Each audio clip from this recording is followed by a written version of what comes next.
Bonjour. Aujourd'hui, la courtoisie chrétienne. Comme je vous ai aimé, vous aussi aimez-vous les uns les autres. Jean 13 au verset 34. La valeur de la politesse est trop peu appréciée. Plusieurs qui sont naturellement bons ne la manifestent pas dans leur manière. Chez beaucoup de ceux qui commandent le respect par leur sincérité et leur probité, l'amabilité fait malheureusement défaut. Cette lacune compromet leur bonheur et diminue la valeur de leur service pour autrui. Maintes expériences, les plus douces et les plus utiles de la vie, sont trop souvent sacrifiées sottement par celui qui manque de politesse.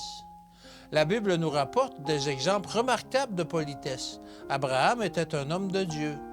Dans tous les endroits où il dressait sa tente, il édifiait aussi un autel sur lequel il offrait des sacrifices, et il invitait Dieu à demeurer avec lui.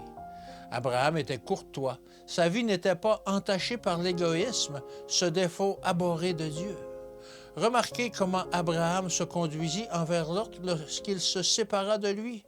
Bien que Lot, son neveu, fût beaucoup plus jeune que lui, Abraham, à qui revenait en premier lieu le droit de choisir la région du pays qu'il voulait posséder, eut la délicatesse de renoncer à ce droit en faveur de Lot. Remarquez avec quelle déférence le patriarche reçut les trois voyageurs au moment les plus chauds de la journée et comment il s'empressa de pourvoir à leurs besoins.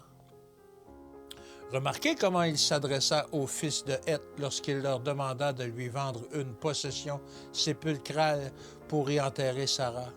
Son affliction ne lui fit pas oublier les règles de la politesse. Bien qu'il fût un prince de Dieu, il s'inclina devant eux. Abraham savait en quoi consiste la véritable politesse et comment un homme doit se conduire envers son prochain.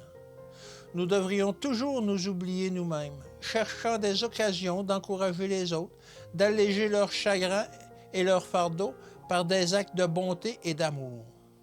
Ces délicates attentions se manifestent d'abord dans nos foyers et s'étendent à notre voisinage. Elles rendront notre vie heureuse. Que Dieu vous bénisse, qu'il vous garde. À demain.